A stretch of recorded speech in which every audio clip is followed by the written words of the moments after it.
ante todo, muchísimas gracias, Sandra, por estar hoy aquí con nosotras en estas Converses Patrimonial 2020-2021, Conversa de abril, y también dar las gracias a todas las asistentes que habéis venido hoy a compartir esta tarde con nosotras.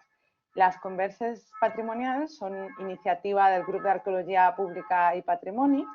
Esta es nuestra nueva web. Estamos ahora alojados en el servidor de la Universidad de Barcelona y somos un grupo interdisciplinar dirigidos por la doctora Margarita Díaz Andreu, UB y CREA, y estamos ahora mismo situadas en distintas partes del mundo y padeciendo esta pandemia como todas vosotras, con lo cual intentamos estar más o menos activas, participar en eventos, seguir organizando eventos, pero un poco limitadas por el factor pandemia y no poder estar haciendo más acciones de calle. Estos son los proyectos en los que estamos colaborando recientemente. Serían el proyecto Art Soundscapes, el proyecto Deep Cities, el proyecto Arqueólogas y luego nuestro compañero Amílcar Vargas, está trabajando actualmente en la Casa Batlló, que es un espacio de patrimonio mundial aquí en la ciudad de Barcelona. Rápidamente, hacer un poco de spam con lo que será nuestra siguiente conversa patrimonial, que será el 20 de mayo, y para ella contaremos con Raúl Asensio, del Instituto de Estudios Peruanos, que nos presentará y haremos un poco de debate en torno a su último libro, que se titula La Guerra del Fenicio. Por poneros un poco en situación, Raúl Asensio estudió Historia en la Universidad de Cádiz, pero ha realizado casi toda su carrera profesional en América Latina, donde se ha convertido en experto en temas de desarrollo y análisis del impacto social, económico y político de la puesta en valor del patrimonio cultural. Yo ya tengo mi libro, me lo estoy leyendo y os voy a decir que está muy, muy bien. Y ahora mismo le doy la palabra a nuestra compañera Apen Ruiz, que presentará a nuestra ponente de hoy, Sandra Lozano. Pues muchas gracias. Gracias, Anita. ¿Se oye? Sí. Sí. Vale, pues muy contenta de tener aquí a Sandra, que voy a hacer mi versión un poco anecdótica de mi relación. Sandra es, bueno, ya habéis leído, es arqueóloga y bueno, yo coincidí con Sandra en aquella época que estábamos en la Pompeu compartiendo un espacio donde teníamos pósters de estratigrafías, tipologías y la foto de Ferran Adrià, que yo nunca entendí por qué teníamos una foto de Ferran Adrià, pero yo ni pregunté nunca por qué teníamos aquello allí. Hasta que un día me acuerdo, Sandra presentó una tesis maravillosa, compartí con ella todos sus momentos así de histéricos, nerviosos, ansiosos de qué hacer con el final de la tesis, lindísima tesis sobre comensalidad y actividades de mantenimiento en Creta, aprendimos todas mucho. Aparte, Sandra hacía cerámica en aquella época también, maravillosas cerámicas de vaginas y otras partes del... Y ahí, el día que Sandra defiende una tesis maravillosa, viene el momento de bajón. ¿Qué hago con mi vida? La vida de Sandra podía haber acabado en Dubái. Pero ahí no sé cómo, esa parte no me acuerdo, pero creo que la Fundación Bulli, que ya nos contará hoy un poco más sobre esto, buscaban a alguien para un nuevo proyecto de estos del Ferran Adrià. Total, que yo me la encuentro por la calle de Wellington un día caminando, ella súper deprimida porque se había presentado a algún puesto que le habían dicho, bueno, si quieres hacer unas prácticas con nosotras. Claro, ella decía, yo me tengo que ganar la vida. Entonces me voy a Dubái, porque ahí tenía una historia más de su pareja que estaba en Dubái. Total, yo no, Sandra, Dubái no. Diles que eres necesaria, ¿verdad, Pen? Yo soy necesaria para Ferran Adrià porque ellos tienen que saber de la arqueología. Total, que se puso un momento de subidón así. Yo no sé cómo acabó la historia, pero supongo que nos la contará hoy. Su historia de los últimos años, entre lo que ha pasado de trabajar con la Bulli, pero ha tenido además 2 hijos, una hija y un hijo. O sea que Sandra es un poco... Así que estoy súper contenta de tenerla en este espacio, que nos va a contar un poco de su experiencia trabajando con los gastrónomos y gastrónomas y con Ferran Adrià. Adelante. Gracias, Apen. Pues había preparado una presentación en PowerPoint que os la voy a compartir. A ver, estoy como moderadora, ¿verdad? A ver si la podemos Sí, yo ya he dejado de compartir, que a lo mejor no te estaba dejando porque todavía estaba mi presentación, ya la he dejado de compartir. Si no, vale, te la pongo yo. A ver. Ah, no me deja, si tienes que ponérmela tú, creo. Yo creo que una vez la ponga te va a dejar pasar las diapositivas a ti, ¿eh? Ah, mira, ya puedo. Vale, Ok, ok. Bueno, pues hola, saludos a todo el mundo que está por aquí. Es un placer para mí estar aquí porque hace mucho tiempo que no participo en un foro arqueológico, quiero decir, de compañeras arqueólogas y amigas y, bueno, me hace mucha ilusión estar aquí. Muchas gracias, Apen, por tu cálida presentación. Es verdad que Apen y yo compartimos muchos años de conocernos y sí, bueno, efectivamente, como Apen avanzaba, era mi intención contar un poco, bueno, pues esto que os pongo aquí, que hace una chica como yo en un sitio como el Bully Foundation. Y bueno, para ponernos en situación de qué es lo que vamos a ver en este ratito, qué es lo que os venía a contar, pues viene a ser básicamente cuál es mi experiencia como arqueóloga, como investigadora profesional de un ámbito muy académico como es la arqueología y cómo han sido estos 7 años que llevo ya trabajando en la fundación, cómo ha sido este choque de mundos, ¿no? entre bueno, la disciplina académica de la historia y la arqueología y el mundo de la gastronomía profesional, ¿no? En este espacio tan particular que es el Bully Foundation. Entonces sí que es verdad que no lo he explicado nunca así en público cómo ha pasado, pues que yo pasé de escribir una tesis doctoral y dedicarme en cuerpo y alma a la investigación a pasar a este otro ámbito privado y tan alejado de la academia, ¿no? Y bueno, un poco como anunciaba Apen, es verdad que yo mis últimos años de la tesis los pasé en la Universidad Pompeu Fabra y allí es verdad que una temporada que tenía una foto de Ferran Adrià en el laboratorio, bueno, un poco por la broma, pero esto se explica por esto. Esto que os pongo aquí, el Bully Historia de un sueño, es un documental que yo me encontré por casualidad allá por el 2012 y que me apasionó. O sea, para mí fue un descubrimiento brutal. Yo antes de ver este documental no tenía mucho interés en la gastronomía en particular, no me había llamado nunca la atención, pero vi este documental que en su momento, que yo lo vi en televisión española, eran 12 capítulos, hoy en día se puede ver en Amazon Prime, tiene 3 capítulos más y uno de ellos es el de la fundación, así que ahí podéis ver un poco a los compañeros y lo que hacemos por ahí. Este documental para mí fue revelador porque encontré a un equipo que estaba haciendo cosas en un ámbito absolutamente alejado del mío, ¿no? Que es la alimentación, pero estaba haciendo cosas que resonaban mucho con temas que a mí me interesaban enormemente desde la teoría social y la teoría académica. Mi tesis doctoral y en general mi investigación en arqueología siempre ha tenido un peso muy, muy social. Siempre me he dedicado mucho a la teoría crítica y en particular a las aproximaciones feministas al registro arqueológico y así. O sea que vivía un poco imbuida de lecturas de teoría social. Y cuando yo me encuentro este documental, así como os digo, completamente por azar, pues descubro pues la historia del Bully, que es una historia apasionante y yo creo que quienes estáis aquí, si lo vierais, coincidíais conmigo, porque se entiende muy bien la grandeza de esta gente, ¿no? Que más allá de cuestiones mediáticas, ¿no? Y lo que se pueda saber y el personaje, ¿no? De Ferran Adrià, lo que hicieron fue alucinante. No sé, es que es muy difícil de resumir. Pero yo en aquel documental encontraba vi a un equipo, o sea, me despertaba la misma emoción que me ha despertado a lo largo de mi vida, pues descubrir, yo qué sé, otras figuras en el mundo del arte, pues como Picasso, como Goya, o sea, gente que en un momento dado rompe los límites de su disciplina y abre un campo gigantesco de experimentación creativa y de lenguaje y de discursos que nunca antes había nadie visto, ¿no? Y bueno, que fuera con la comida pues era casual, pero a mí lo que me interesaba es esto que os cuento, ¿no? Y a lo largo del documental, pues es muy fácil ver la gente que venimos del ámbito de las ciencias sociales, pues cómo este equipo, un poco no diría yo sin ser conscientes de ello, pero bueno, sin buscarlo, pues van pasando por el estructuralismo, el postestructuralismo, la deconstrucción, el concepto del discurso, el concepto del lenguaje a través de la comunidad, ¿no? Entonces me pareció brutal. Entonces a partir de ahí yo me convertí un poco en una groupie de Ferran Adrià y del Bully, ciertamente de ahí se explica aquel póster. Esto os lo cuento más allá de porque Apple lo haya puesto sobre la mesa, porque digamos que se entiende esto es importante saberlo porque es verdad que yo aterrizo en el Bully Foundation desde un mundo muy distinto, pero sí que aterrizo un poco con mis deberes hechos, es decir, con ya el conocimiento de con quién me voy a enfrentar, quién es esta gente, qué es lo que ha hecho y por qué tienen cierta relevancia, ¿no?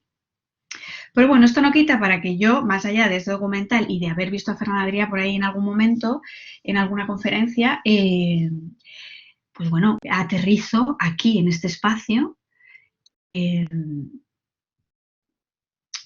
esta nave de 1.500 metros cuadrados que había ahí en Plaza de España, con este equipo de cocineros, con este cocinero en particular, ¿no? Con Ferran, con toda su personalidad, su carisma y su complejidad, como podéis imaginar en un personaje como él.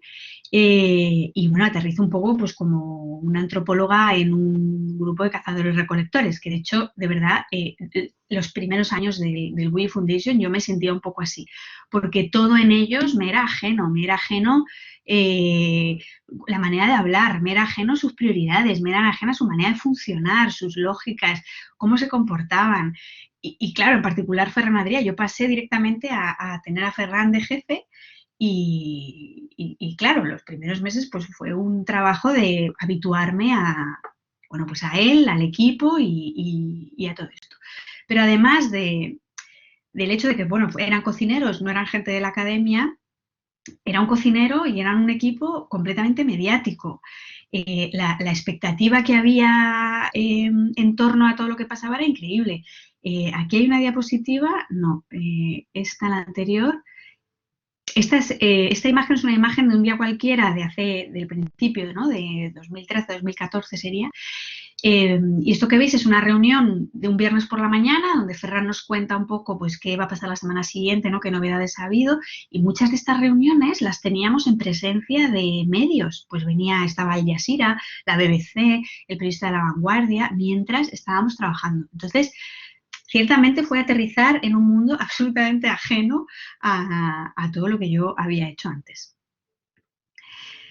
Al principio éramos poquitos, digamos que el núcleo duro del equipo de la fundación lo formábamos como 10 o 12 personas, pero enseguida esto creció y además de, digamos, el núcleo central del equipo, había muchísima gente que venía para hacer prácticas de voluntariado, bueno, pues para trabajar con Ferran, de todas partes del mundo, y llegamos a ser 50 o 60, ¿no? Y luego, otra particularidad de este sitio, ¿no? de la fundación, es que desde el principio yo me integro en un equipo multidisciplinar. Había no solamente cocineros, ¿no? Estaban cocineros del equipo del Bully, pero había también gente del mundo del arte, licenciados en filosofía, gente de diseño, gente de tecnología de los alimentos, de economía, de empresa, de filosofía, de política, bueno, un ambiente bastante nutricio, ¿no? En los inicios especialmente. Y bueno, pues yo me instalo allí y bueno, empiezo a trabajar con ellos. Y bueno, la pregunta un poco del millón, sobre todo de la gente que no es del mundo de la gastronomía, que siempre suelen hacerme, quizás ahora ya no tanto, pero al principio sí me pasaba, es, ok, pero ¿qué es lo que se hace exactamente en el Bully Foundation? ¿Qué es lo que hacemos en la fundación? Y hoy he optado por explicároslo como si estuviésemos tomándonos un café o una cerveza en un bar, contároslo de la manera más sencilla posible y sin hacer uso de eslóganes o cosas de la fundación, ¿vale? Os lo voy a explicar a mi manera, de una manera sencilla, ¿no? Probablemente me deje cosas, pero creo que es la manera más fácil para que podamos después entablar el diálogo. Como os decía, yo ya llegué a la fundación en el 2014 con los deberes un poco hechos. Es decir, yo ya conocía el equipo, yo ya sabía qué es lo que habían logrado en el Bully Restaurante y cuál era un poco su método de trabajo y cuál era su filosofía. Y una de las cosas que yo entendí es que parte del trabajo del Bully en el restaurante, todas las novedades y este traspasar límites que habían producido, siempre habían conllevado una reflexión, una búsqueda de conocimiento, vamos a decir.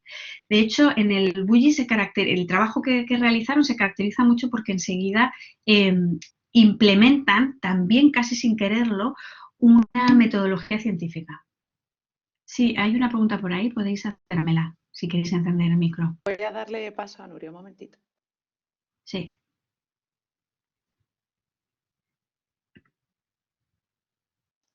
Pues parece que se ha salido. Puede que lo que tenga sea problemas de conexión. Perdona, Sandra, lo siento. Ok, vale. Sí, pues os decía que ellos en el restaurante habían puesto en práctica una manera de trabajar bastante particular para lo que era su mundo, que implicaba una cierta actitud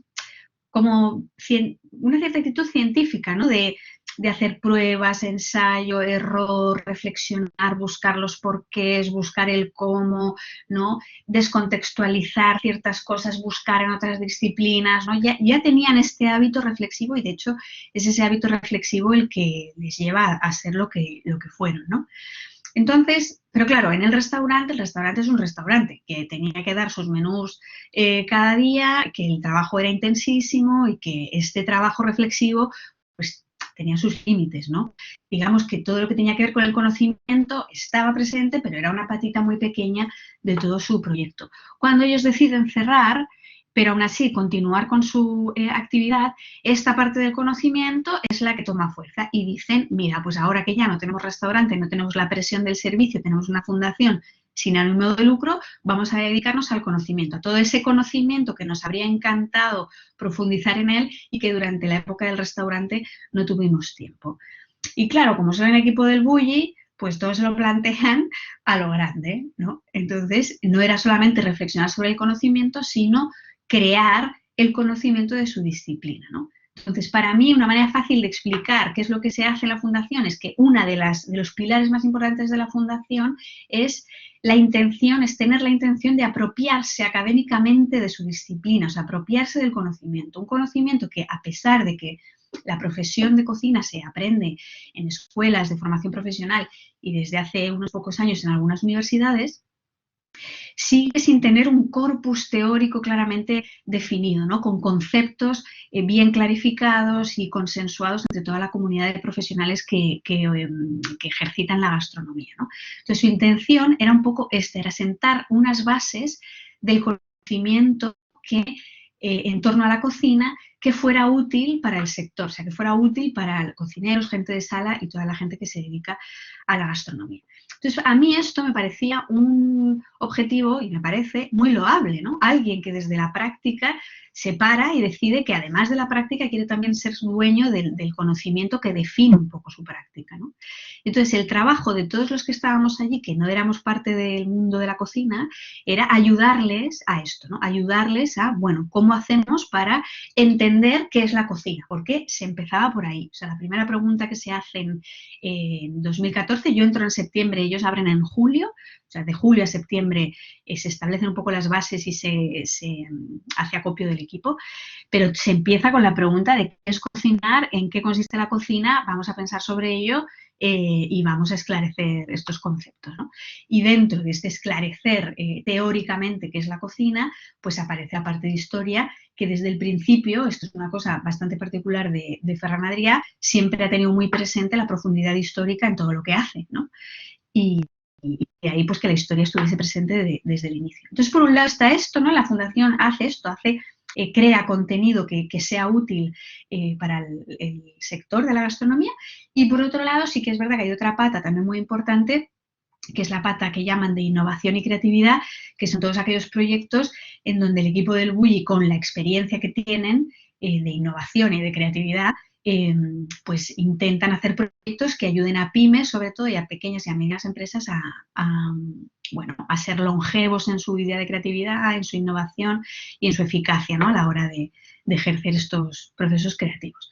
Entonces, esta segunda esta segunda pata, no me compete a mí mucho. Yo no he trabajado mucho en ese lado y yo he trabajado en esta parte de la creación del conocimiento, que como probablemente sabéis, a lo largo de estos años esto ha mutado también, pero bueno, el objeto el resultado más patente a día de hoy de este objetivo es Bullipedia, que es una serie enciclopédica de libros que tratan diversas partes de la gastronomía y yo soy responsable de la parte de historia, que será una colección de varios libros, ¿no? 8 en particular. Y hace poco pues publicamos uno. ¿Ok? Así que bueno, en la fundación esto es lo que se hace. Ah, mira, estaban aquí, me he olvidado de los salmonetes Gaudí, que es mi plato favorito del Bulli. Es un plato de 1987 y os lo traía porque cuando os hablaba de que el equipo del Bulli ya ejercía esta búsqueda conceptual, esta reflexión en su trabajo, me parece que cuando se piensa en el Bulli siempre se piensa en las elaboraciones y en los platos posteriores, las esferificaciones, las espumas, ¿no? Este tipo de platos con técnicas más, ¿no? más vistosas, pero sin embargo empezaron, o sea, las primeras grietas en su avance hacia la innovación fueron mucho más sutiles y para mí el plato paradigmático es este, ¿no? Son los salmonetes Gaudí, que fue en el 87, que fue un momento en el que el Bulli empezaba a decir, ostras, a lo mejor podemos hacer alta cocina sin copiar todo el rato a los franceses y también tirando del producto local, ¿no? Y son unos de los primeros que hacen alta cocina usando cosas como salmonetes. Hasta antes de ellos, la alta cocina en cuanto a pescados, por ejemplo, pues era besugo, caviar y 4 cosas más, ¿no? No era un salmonete. Pues en los años 80 ellos llevan a cabo toda una pequeñita revolución, ¿no? Una de muchas, esta será la primera, de preguntarse qué pasa si cambiamos un poco los esquemas, si cogemos estos otros productos, aplicamos las mismas técnicas y tal, ¿no? Bueno, os traía esto como un ejemplo, que si algún día veis el documental, pues veréis que es el principio de grandísimas historias que ocurren en el restaurante. Bueno, volviendo a la fundación. Ok, yo llego allí, ok, esta es la premisa, son cocineros, quieren crear conocimiento en torno a su disciplina y en particular quieren estudiar la historia de su disciplina. ¿Cómo lo hacemos, no? ¿Cómo hago yo que vengo de, pues esto, ¿no? De pasarme años metida en la teoría crítica feminista, en el registro arqueológico, en mis excavaciones en Creta, en el estudio de la cerámica, en los análisis de los suelos de mis casas del prepalacial en Creta, etcétera, ¿no? ¿Cómo salto de ahí a este terreno, ¿no? Y efectivamente, en esta unión de dos disciplinas tan distintas, ¿no? Historia o arqueología y gastronomía, pues digamos que es necesario explicar, ok, ¿qué es lo que condiciona esta relación? Y son varias cosas. Lo primero es que en la Fundación hemos llevado a cabo un trabajo multidisciplinar y no interdisciplinar. Es decir, no ha habido una fusión de disciplinas, no ha habido una integración de disciplinas. Lo que ha habido es un acompañamiento. Pero digamos que la historia, ellos no han adoptado el histórico y yo tampoco he adoptado tanto su método. Digamos que cada uno nos hemos situado en nuestras disciplinas para conseguir un objetivo común, ¿no? Más o menos. Es decir, que no han sido disciplinas mezcladas. Pero a pesar de esto, es verdad que a pesar de ir de la mano, ¿no? Pero sí que ir de la mano en este objetivo común, sí que la batuta la llevan los cocineros, porque es su proyecto. Y como os comentaba, queda muy claro desde el principio que el objetivo es esto, crear un conocimiento que les sea útil a ellos, ¿no? No es un objetivo compartido conmigo, en el sentido de que no soy yo quien lo define, ¿no? Yo les ayudo. Además, pensar que yo llegué, bueno, yo creo que cualquiera habría llegado un poco desde el respeto y la admiración por el trabajo tan inmenso que supone el legado del Bulli, ¿no? Entonces, para mí era, bueno, un honor ayudar a que estos cocineros, con sus parámetros y con sus criterios, tengan la historia que ellos esperan tener, ¿no? Entonces, la batuta la llevan ellos. Y es verdad que esa batuta trae consigo un bagaje muy denso. Un bagaje denso porque aunque se introducen, abren la fundación y digamos que abandonan el restaurante como empresa, ¿no? y se meten en este proyecto de conocimiento, no abandonan sus métodos de trabajo y su visión y su filosofía y sus prioridades. Siguen siendo gente del mundo de la empresa, porque al fin y al cabo un restaurante es una empresa. Y esto es verdad que se destila en todo lo que hacemos en la fundación, ¿no? La empresa, el mundo empresarial, es un poco, yo creo que a veces consciente y otras veces inconscientemente, es un poco el modelo que guía Wikipedia y que ha guiado todos los proyectos en la fundación, ¿no? Y mirad, os traía esta diapositiva en donde ellos mismos lo explican, ¿no? Cuando hablamos de Bully Foundation, en el Bully Foundation existe y se implementa el mismo método del Bully Restaurante. Y mirad, estas son en sus propios términos. ¿Qué significa esto? Pues estar ordenados y organizados al máximo para disponer de una libertad radical para crear. Este primer punto es muy importante porque yo me introduzco en este equipo que está absolutamente obsesionado con ordenar y organizar y clasificar. Yo que había oído toda mi vida de las tipologías, que siempre me habían parecido una cosa pesadísima, útil, correcto, pero un poquito pesada, y a la que yo no quería dedicar mi existencia investigadora, me introduzco en un equipo en donde la necesidad de ordenar y de clasificar es brutal. Y claro, ¿por qué? Pues porque lo fue en el restaurante y, ostras, les llevó a donde les llevó. Quiero decir, nadie puede decirles que esto no fue una estrategia útil, ¿no? Y en la fundación esto se lleva a rajatabla y esto permea en todas partes. Hay una prioridad por lo clasificatorio y por el orden. ¿Qué más dicen aquí? Imponer el cuestionamiento continuo que provoca una nueva mirada y comprender las cosas. Sí, esto también es verdad. Es decir, en la fundación es verdad que todos los proyectos, todas las cuestiones que surjan, todos los debates, todas las reflexiones son siempre bastante críticas, en el sentido de partir desde supuestos que antes no se habían considerado.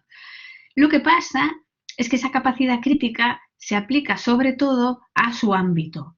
Quizás les cuesta un poco más ser críticos en otros ámbitos, ¿no? Entonces, bueno, me estoy avanzando, luego veremos a qué me refiero con esto.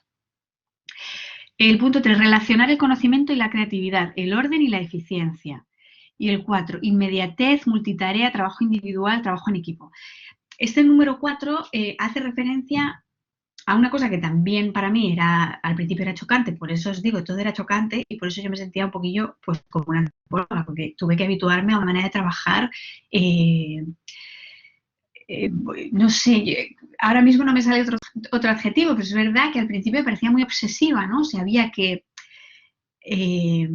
avanzar independientemente de que lo estuviésemos haciendo mal o regular, porque lo importante era avanzar y hacer y aprender del error, ¿no? Y para mí esto fue muy positivo porque en la investigación, por lo menos tal y como yo la llevaba y como yo trabajaba, hasta que, no sé, una idea no estuviera absolutamente clara, yo no me atrevía ni a ponerla en papel, ¿no? Y sin embargo en la fundación tuve que aprender que no. O sea, la caza en el Paleolítico. Venga, 2 páginas de la caza en el Paleolítico. Tú escríbeme la caza en el Paleolítico, pero Ferran, ahora es que te tengo que ir a la bibliografía, a leer tal, sintetizar. Que no. Tienes 4 horas, me escribes en 4 horas la caza en el Paleolítico y a partir de ahí pues ya vamos viendo tal, ¿no? Entonces, al principio era como, era muy chocante, pero he de reconocer con el tiempo que la verdad tiene unas cosas bastante positivas este método en cuanto pues esto a avanzar, descartar ideas que no funcionan mucho antes, etc. Seguimos. Vale, entonces, bueno, yo me introduzco en este equipo. Esta batuta de los cocineros, pues como digo, tiene su bagaje, es decir, no parten de cero, ¿no? Parten ya de unos supuestos ya bastante sólidos. Y claro, su visión de la historia, pongo aquí. Claro, voy a un equipo en donde la visión de la historia que tienen, pues, claro, efectivamente no era la más vanguardista. Era una visión histórica, pues un tanto naif, con mucho tinte evolucionista, con esta creencia de que la historia es un proceso lineal que va desde el Paleolítico hasta nuestros días y que todo es un progreso sin fisuras, ¿no? hacia adelante. Muy preocupados, ¿no? Haciendo siempre muchas preguntas en torno a las fechas o quiénes fueron los primeros tal o quiénes fueron los primeros cual, ¿no? Una visión, bueno, pues una visión no profesional de la historia, de alguien pues que, bueno, tiene una idea de la historia pues como tiene cualquier ciudadano de a pie que quizás no ha reflexionado mucho sobre ello. Entonces, cuando yo llego, pues bueno, ahí aparece un poco el primer, bueno, la primera materia de debate o el primer campo en donde yo tengo que hacer valer que, bueno, vamos a responder a vuestras preguntas, pero vamos a intentar hacerlo desde una versión de la historia lo más profesional posible, ¿no? Y que no se cuelen sesgos que no serían interesantes o que nos llevarían a hacer una cosa que no tiene mucho interés, ¿no? A veces tenía éxito, a veces no tenía tanto éxito, a veces me era más fácil explicar ciertas cosas, a veces me era más difícil. Otra cosa que condiciona el trabajo es que me costó un poquito entenderlo al principio, que no les interesa la comprensión del ser humano, les interesa la comprensión de su disciplina. Yo venía de ciencias sociales, claro, las ciencias sociales, sea la arqueología, la sociología, la historia, la que sea, como sabéis, el objeto de estudio por excelencia es el ser humano. Con lo cual, todo lo que estudiamos relativo a este ser humano nos ayuda a entenderle. Digamos que es un medio para entender las sociedades y los grupos humanos. Pero en su caso, no. En su caso, ellos estaban interesados por la historia de la actividad, de la materia, de la cocina, de cómo se cocina, cuándo se cocina, con qué herramientas se cocina. Entonces, había todo un ámbito, ¿no?, que le interesa a la historia que a ellos no les interesa. Pues que es todo lo relativo, pues esto a lo social, a, bueno, cómo impacta la alimentación en los grupos humanos, cómo impacta la aparición de esta gastronomía, ¿no?, de esta versión elitista de la alimentación a las sociedades donde se implanta. Cosas así no les interesaban. Y al principio a mí me costó, vaya, pues si es lo más interesante. Pues no, para ellos es lo más interesante. Porque lo que hacemos en la fundación es una historia un poco más técnica, más centrada en la actividad, ¿no?, como ahora después os comentaré. Otro condicionante, pues, es la ambición de abarcarlo todo. Claro, yo me meto en un equipo que no era cualquier equipo de cocineros, era alguien, o sea, era una gente con una ambición y unas ganas de abarcar muchísimas cosas. Y eso también condiciona el trabajo, condiciona la profundidad, condiciona la metodología y condiciona muchas cosas, ¿no? Y el último punto muy importante también, en el que me voy a detener, sí, es lo que viene a continuación, es el marco teórico que se decide emplear. Claro, muy al principio llega Ferran Adrià y el resto llegan a la conclusión de que si su intención es crear mucho conocimiento de su disciplina, tienen que tener un marco, ¿no?, un marco teórico. Ellos no lo llamaban así, pero yo sabía que lo que estaban buscando era su marco teórico, ¿no?, un marco teórico que les guiara en esta construcción del conocimiento.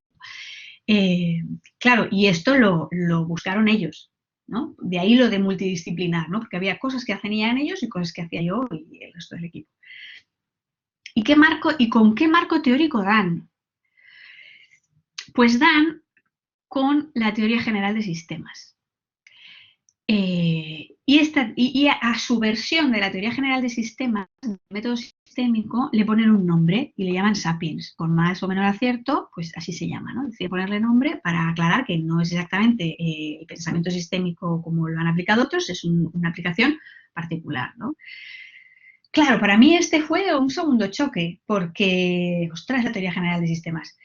Pero si en arqueología no la usamos, ¿no? Es una aproximación un poco obsoleta y que además tiene unos defectos que a mí pues no me gustaban, ¿no?, y que yo conocía bien. Pues estos defectos de no entender muy bien el cambio y también estas connotaciones políticas un poco conservadoras de las que somos muy conscientes en ciencias sociales. Entonces, esto para mí fue un poco un shock de, ostras, Ferran, seguro que queremos abordar esto desde el pensamiento sistémico.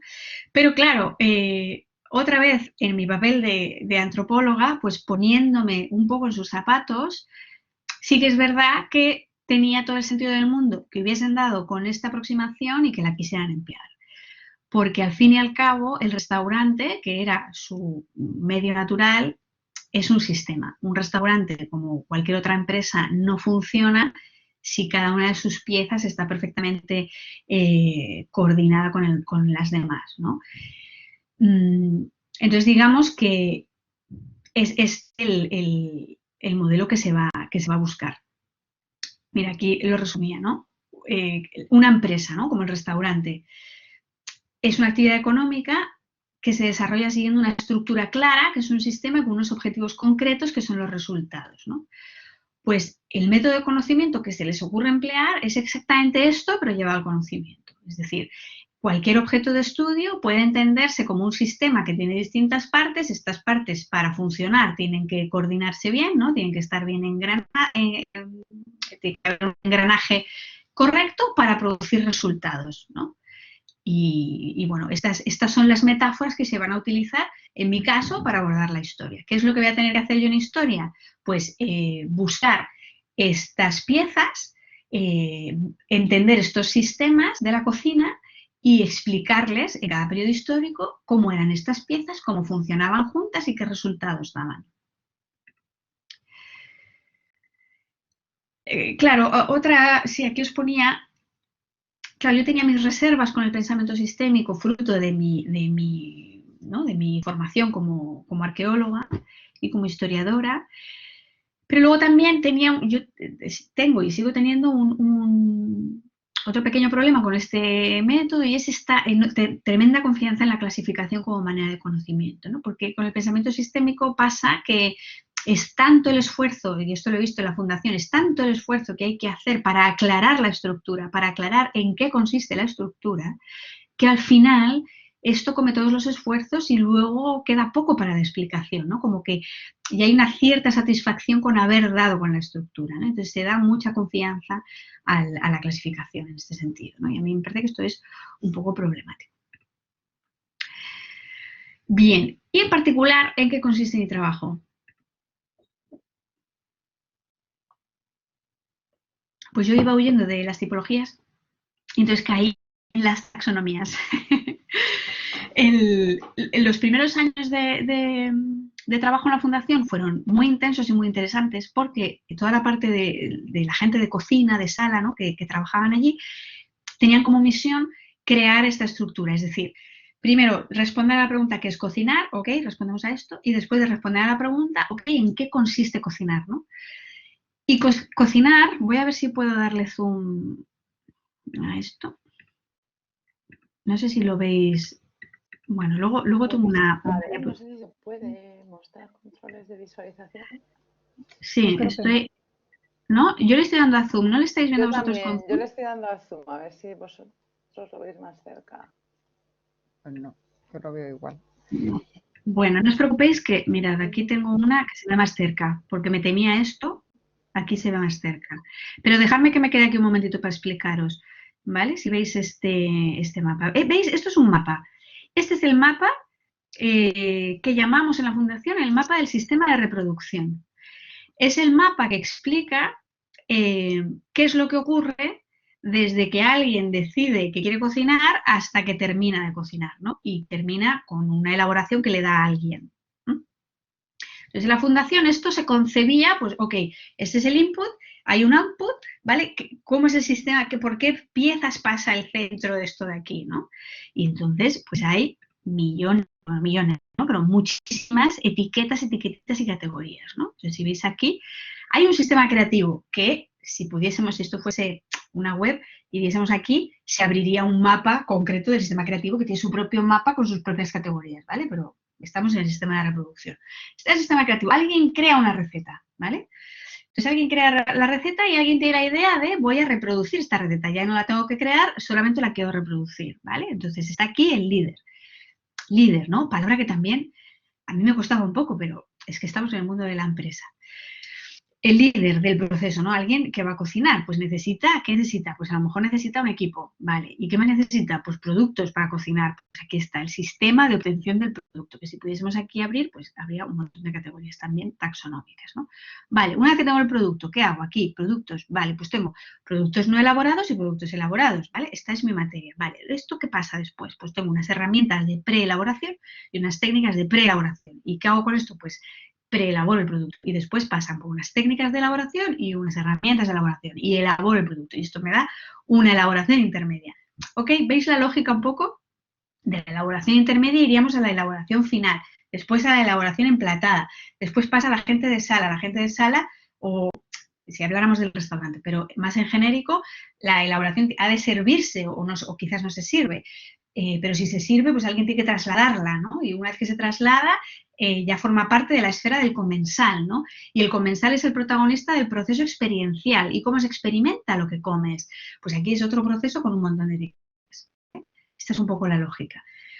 Luego aquí, en estos laditos en este mapa, por ejemplo, aquí hay todo lo relativo a el contexto social, económico, histórico y tal del proceso, ¿no? O sea, porque se entienden que cualquier persona que va a cocinar, pues no es lo mismo quien sea, ¿no? Hay unas características personales, hay unas características sociales, hay unas características políticas de contexto que también se incluyen en el mapa y se contemplan y se tienen en consideración. ¿Vale? Pero esta es un poco la lógica Entonces, ¿qué pasa? Los cocineros hacían esto, es decir, vale, ya tenemos claro el sistema de reproducción, venga, Sandra, pues ahora tú me tienes que decir, en el Paleolítico, ¿esto cómo iba? ¿No? Claro, entonces yo tengo este mapa gigantesco con esta taxonomía gigantesca y yo tengo que ir poquito a poco rellenando un poco estas categorías. Mi gran trabajo, en realidad, es evitar el anacronismo, por un lado, es decir, porque claro, esto es un esquema del presente y yo tengo que trasladarlo al pasado, pero lo que yo en realidad tengo que hacer es rescatar del pasado lo que a ellos, ¿cómo decirlo? Rescatar del pasado aquellos antecedentes de sus categorías, ¿no? De lo que luego serán sus categorías y donde luego funcionarán en el presente sus categorías, ¿no? Pero lo importante es entender que ellos estaban interesados por los orígenes de los productos, los orígenes de las herramientas, cuáles son las primeras herramientas de elaboración, cuáles son los primeros productos que aparecen, se sabe algo de los primeros líderes, entre comillas, de quiénes son, qué personas cocinan en la prehistoria. En la prehistoria, pues no, esto no puedo, yo no se lo podía resolver, pero será una cuestión a resolver en los periodos posteriores. Es decir, yo luego adapto esta estructura al periodo que toca. Claro, fue muy difícil dar con estos mapas y también fue muy difícil empezar por la prehistoria, ¿no? Que era quizás el contexto histórico más hostil a este esquema. A pesar de eso, yo creo que al final el trabajo ha sido muy interesante y funciona. Y funciona, y todo lo que hemos podido esclarecer de Paleolítico y del Neolítico en estos términos, pues resulta interesante. Otra cosa interesante que me tocó hacer, aunque bueno, esto yo ayudé a refinarlo, pero cuando llegué a la fundación esta idea ya la tenían ellos, es que, claro, querían estudiar la gastronomía a lo largo de la historia y para eso sentían necesarios tener sus propios periodos, o sea, periodos que fueran significativos para el mundo gastronómico. Entonces, habían iniciado la definición de unos cuantos periodos y yo les ayudé a afinar un poco la descripción y las divisiones, ¿no? Entonces, tenemos aquí los periodos de la historia de la restauración que guían un poco mi trabajo y bueno, aquí la correlación con los periodos de la historia general. Y luego tenemos un antes y un después de Cristo, que en nuestro caso es pues antes del restaurante y después del restaurante, que es un poco el protagonista, ¿no? Como el núcleo de esta historia. Y estas son. Luego el proyecto de historia tenía también unos parámetros fijos muy claros, ¿no? Primero ¿no? Que estaba dirigido a profesionales del sector gastronómico y que estaba hecho desde estas premisas del mundo de la empresa, con lo cual es una historia muy técnica y, como os digo, un poco desprovista de la reflexión social que quizás buscamos más cuando nos situamos en las ciencias sociales. De hecho, existe todo el campo de la historia de la alimentación. Hay muchísimos profesionales, historiadores y arqueólogos dedicados al mundo de la historia de la alimentación. Hay amplias bibliografías al respecto y trabajos muy, muy buenos. Lo que pasa es que están hechos con con las prioridades de las ciencias sociales. Y para un cocinero es un poco difícil bucear en esa literatura, o es un poco difícil utilizarla de manera práctica, porque otra cosa que no os he dicho es que hay un interés honesto por conocer la historia de la disciplina, pero también hay un cierto interés en que ese conocimiento sea útil, ¿no? Sea práctico, para tener un poco en la mente el genoma de los grandes y de las grandes categorías que forman su su disciplina, también con la intención de que pueda ser como un repositorio creativo, ¿no? De ideas creativas, de saber, bueno, pues qué se ha hecho a lo largo de la historia con estos elementos que yo hoy tengo en mi cocina y bueno, pues a partir de lo que se ha hecho, volver a revisitar algunos conceptos o cambiarlos, pero que la historia me ayude en mi proceso creativo del presente. El foco es el restaurante gastronómico, es decir, es un poco como el faro de todo el proyecto de historia, pero obviamente el restaurante gastronómico es una realidad que aparece en el 1780 en París. Es un fenómeno cultural ultra delimitado en el tiempo y en el espacio. Entonces, toda la historia anterior es simplemente un rastreo de todas aquellas categorías que después van a terminar siendo relevantes en el restaurante gastronómico, ¿no?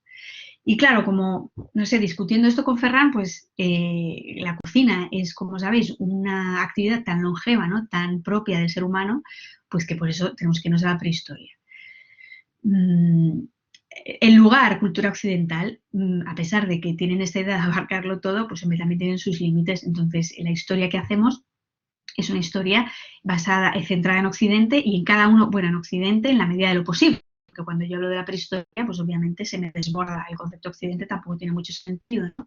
Pero a medida que los periodos se van acercando al mundo contemporáneo, nos ceñimos al término Occidente en sentido de Europa y alguna cultura colindante, ¿no? Porque es al final el medio que mejor conocen, ¿no? Sí que es verdad que hubo un tiempo que en la Fundación había gente trabajando en Japón y sí que ha habido un libro dedicado a la cocina Nikkei de Perú, pero han sido más excepciones. Y bueno, como os digo, utilizando este método método Sapiens. Bueno, por aquí ya puedo pasar, que me interesa más que me hagáis preguntas después que hablar yo mucho más. Este otro mapa.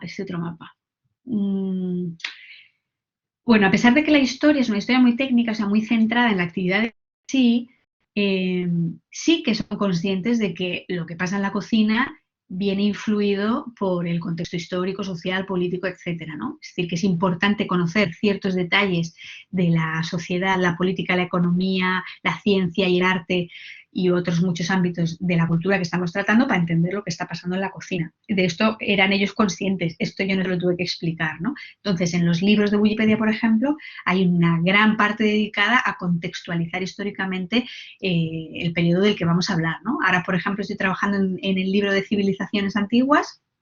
Civilización es otro término al que me tuve que acostumbrar.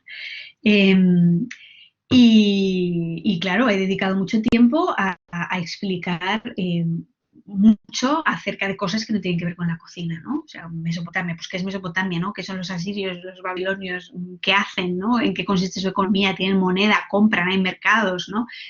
Siempre con vistas a que nos ayude a entender la cocina, pero en un sentido bastante laxo y amplio. Y este mapa que os traigo aquí es porque en algún momento, claro, Ferran, esta parte se hacía cada vez más grande y se ha hecho muy grande. Y Ferran Adrià sintió la necesidad de también ordenar esta parte. Es decir, ¿pero cómo me vas a explicar esto? ¿Tendrá que me explicas primero la sociedad, la política? ¿Esto cómo lo ordenáis en historia, ¿no? Es como, bueno, Ferran, esto lo ordenamos pues en función de cada proyecto en particular y de la perspectiva que cada proyecto en particular desarrolle. No hay una manera correcta de ordenar todos estos ámbitos de la dimensión humana, ¿no? Pero bueno, en su idea de querer ordenarlo todo, pues creó un sistema para ordenarme estos conceptos, ¿no? De ciencia, arte, cómo se relaciona la ciencia, conecta con el arte, pero también con la economía, ¿no? La economía conecta con la política. Y bueno, pues tengo este mapa que guía un poco también mi trabajo en esa parte que es el contexto y no la cocina. ¿Y de esto qué más os quería contar? Vale, pues bueno, luego, claro, hay dos maneras, como sabéis, de trabajar. Unas con fuentes directas y otras con fuentes indirectas. ¿A qué llamamos fuentes directas en el proyecto de historia en la Fundación? A los recetarios antiguos. Cuando ya hay recetarios, ya hay texto, ¿no? Ya hay recetas, digamos que este es un material que centra los esfuerzos del trabajo, ¿no? Del trabajo de historia. Y digamos que tanto Ferran como el equipo se sienten un poco más cómodos trabajando ellos también con estas fuentes, ¿no? O sea, se ven más, y de hecho lo son, ¿no? Más hábiles a la hora de leer recetas y entender la lógica de las mismas y sacar, ¿no? lo interesante de las mismas. Entonces, cuando hay recetarios hay un trabajo mucho más coordinado con la gente de cocina. Y, por ejemplo, estos últimos meses que nos ha tocado abordar el tema de las recetas, las primeras recetas de la humanidad en Mesopotamia, pues, ostras, es un placer trabajar con ellos, porque cuando tú las lees, o sea, yo, que no soy del mundo de la gastronomía, pues yo las leo y más o menos las entiendo, pero es increíble cómo un cocinero le encuentra mucho más fácilmente sentido y además encuentra, pues eso, cuáles son las peculiaridades, qué es lo curioso, ¿no? Qué es lo rescatable, lo reseñable, y es un trabajo muy chulo. Este es una de las cosas que más disfruto hacer. Pero además de trabajar con recetarios, hay también que trabajar con, pues, la bibliografía del mundo de la historia de la alimentación, ¿no? Que esto es un poco más mi tarea, ¿no? Bucear en esa bibliografía y ordenar la información de estos otros expertos en función de estos criterios que manejamos en la fundación. Así que en este sentido trabajo un poco también de traductora, ¿no? Hago síntesis del trabajo bibliográfico y lo meto en estos cajoncitos, ¿no? que ellos tienen.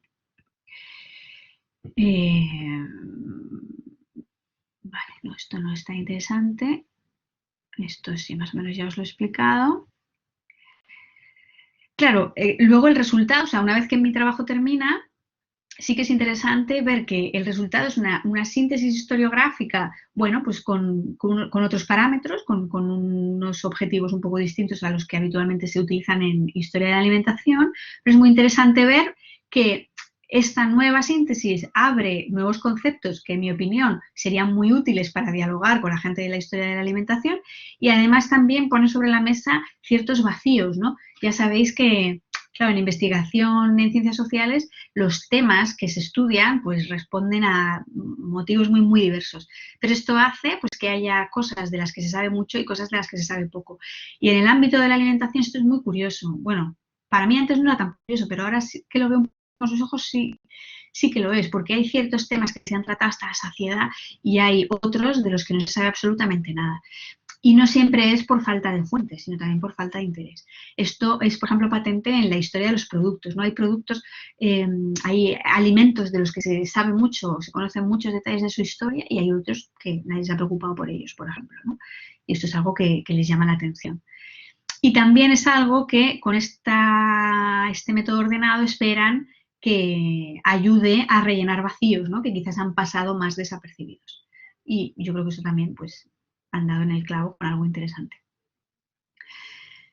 Sí, esto es lo que os comentaba de las fuentes documentales directas. Justo ahora Ferran Adrià y un equipo nuevo están trabajando con algunas recetas de este libro muy chulo de Nacimiento Italiano, que es la ópera de Bartolomeo Scappi. Así que dentro de poco nos tocará hablar de Renacimiento y trabajar estas recetas. Y bueno, sí que una cosa que yo puse sobre la mesa es que a la hora de trabajar los recetarios, claro, me costó hacerles un poco entender que a pesar de que tú puedas leer una receta antigua porque alguien te la ha traducido o porque la puedas leer, yo qué sé, si es del siglo XVIII, del siglo XIX, te sea accesible su texto, antes de ponerte a leerla hay que hacer todo eso que en historia llamamos la exégesis de las fuentes, ¿no? O sea, la crítica de la fuente. Espérate un momento, desde ponerte a leer, ¿de dónde salió este manuscrito? ¿De qué época es? ¿Es la primera edición? ¿Es la tercera edición? Seguro que es el original, es una copia, es una traducción. Si es la segunda o la quinta edición, hubo modificaciones con respecto a la primera. Es decir, todo este trabajo, ¿no? Más del oficio de historia que es necesario hacer. Cierto es que la mayoría de los grandes recetarios de la historia de Occidente, este trabajo ya está hecho, es decir, ya existen síntesis y reediciones de los recetarios que tienen análisis muy exhaustivos de esto, ¿no? De cuántos manuscritos hay, cuáles son qué problemas tienen o qué precauciones hay que tener a la hora de leerlos, ¿no? Pero digamos que yo puse sobre la mesa pues la atención y el cuidado en estos detalles para no caer en errores evidentes. Vale, esto ya os lo he contado. Bueno, os traía aquí la portada del Paleolítico y Neolítico, Orígenes de la Cocina, que es un poco el primer gran resultado de mi trabajo estos años, que he hecho otras cosas, es decir, aparte de los libros de Wikipedia, la Fundación andábamos ocupados con muchos otros proyectos, ¿no? Por ejemplo, hubo un proyecto con Dom Perignon, la marca de champán, en donde hicimos un pequeño trabajo sobre la historia del champán. hubo un proyecto con Disney que dio resultado a otro libro en donde también participamos para escribir un poco una historia de la cocina dirigida a los niños.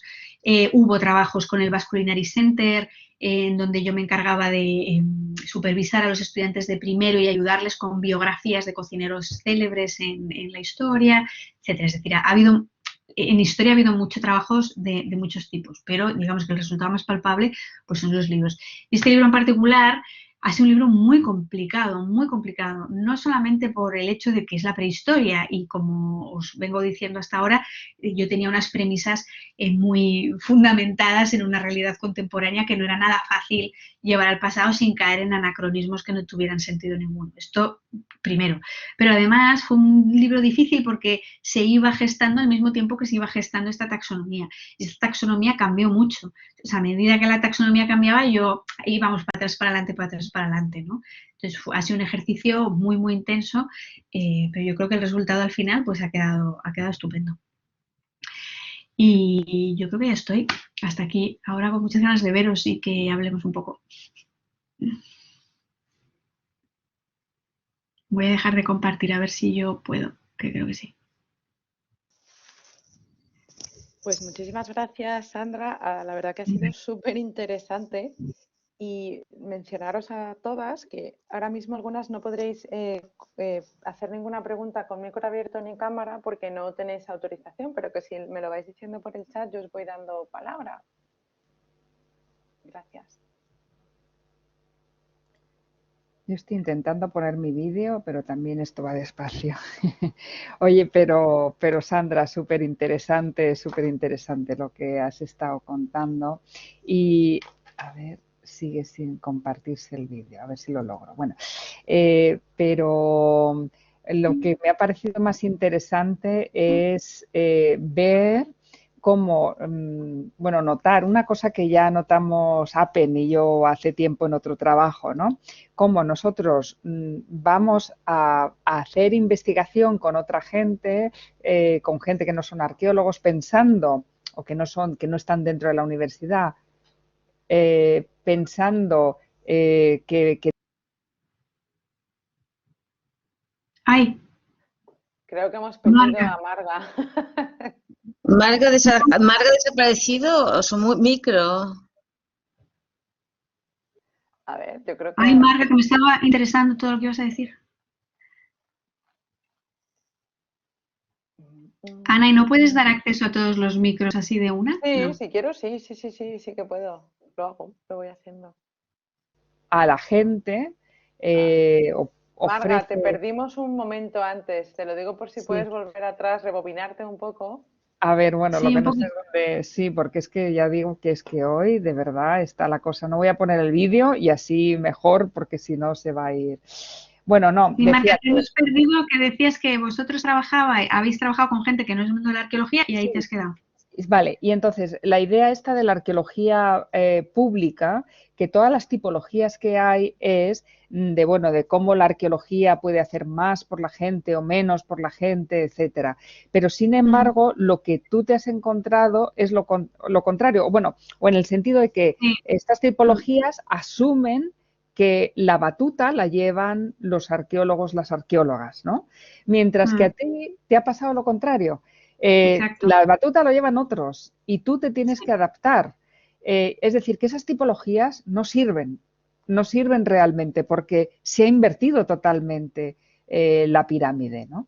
Y bueno, pues en ese sentido me parecía muy interesante porque me estaba recordando al mismo tipo de conflictos que yo por lo menos tuve, yo creo que Apen quizá menos, en que yo decía, oye, pues si yo tengo razón, me tendrían que hacer caso porque yo sé de lo que estoy hablando y ellos no. Y sin embargo, ellos pasaron totalmente y tal. Y bueno, pues al final fue una buena experiencia, pero me di cuenta que esas tipologías... Ay, se ha vuelto a caer. Bueno, por lo menos ha avanzado. Hemos vuelto a perder a Marga. Que no sé qué le pasa, consume hoy. Si podemos apagar todas las cámaras menos las personas que están hablando, quizás a lo mejor, bueno, no lo sé, porque eso depende de la conexión de cada uno, perdonad.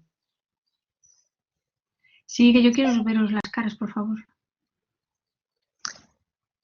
Bueno, lo que decía Marga es interesante, pero quizás, yo digo que esta experiencia en el Buyo Foundation, igual Jaime aquí podría ayudarnos también, pero bueno, quizás es una tipología más, ¿no? De un colectivo o sea, un colectivo que se interesa por su pasado y que utiliza a los profesionales un poco en su beneficio, ¿no? En este beneficio honesto y sincero de yo quiero conocer la historia de mi disciplina, pero ostras, con mis presupuestos, o sea, no quiero que me cuentes cosas que tú consideras interesantes, quiero que me cuentes las cosas que a mí me parecen interesantes.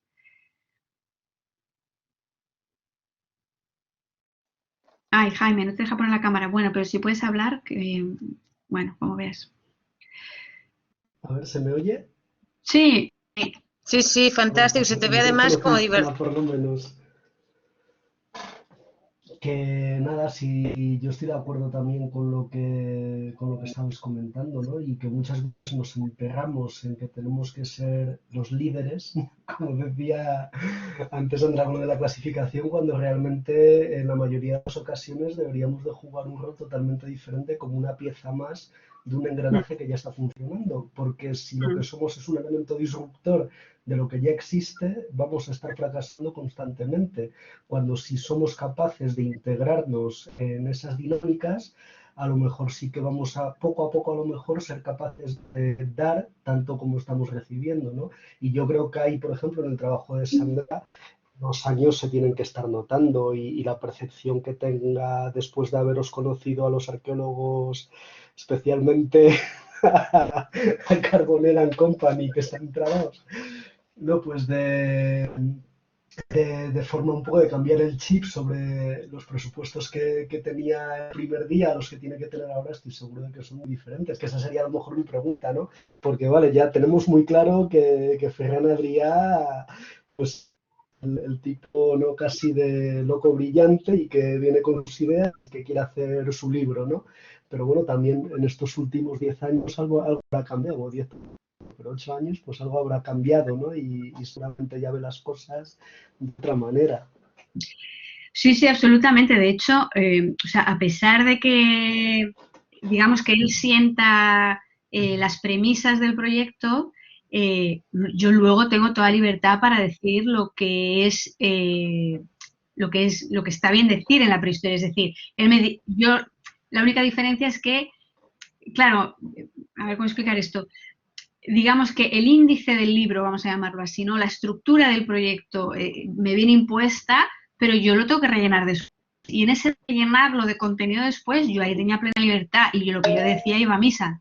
Quiero decir que si yo tenía que explicarles las herramientas de elaboración del paleolítico, pues yo les explicaba pues los modos, el bifaz, la raedera, mira, estas son, no sé cuántos, y Ferran me atendía y me decía, vale, vale, ok, esta es la primera herramienta, vale, vale. O sea, quiero decir que luego había mucho respeto en lo que ellos no son capaces de controlar y yo sí. Ahí, sí, hombre, si no, esto habría sido un poco difícil. Y sí, yo creo que ha funcionado, porque como os digo, las discusiones en cuanto a contenido concreto han sido pocas. Yo ahí he tenido mucha libertad. Como os digo, no tanto en la estructura o en lo que contar, pero sí en cómo contarlo y en el contenido concreto histórico bueno, no sé, pues cómo era el proceso de reproducción en el Neolítico, pues esto te lo cuento yo. Te lo cuento yo y te fías de lo que yo te digo, que soy la que maneja las fuentes y sabe un poco más lo que es el Neolítico. Y esto ha sido Y así, por además eso ahí los textos del libro son míos, o sea, si los leéis, son textos míos, quiero decir, escritos desde alguien de la profesión. Y yo creo que también, pues eso tiene mucho valor, ¿no? A pesar de que es para gente de gastronomía, o sea, yo cito a las fuentes de nuestro campo, ¿no? Yo he manejado todo lo que tiene que ver con la historiografía de nuestro campo, ¿no?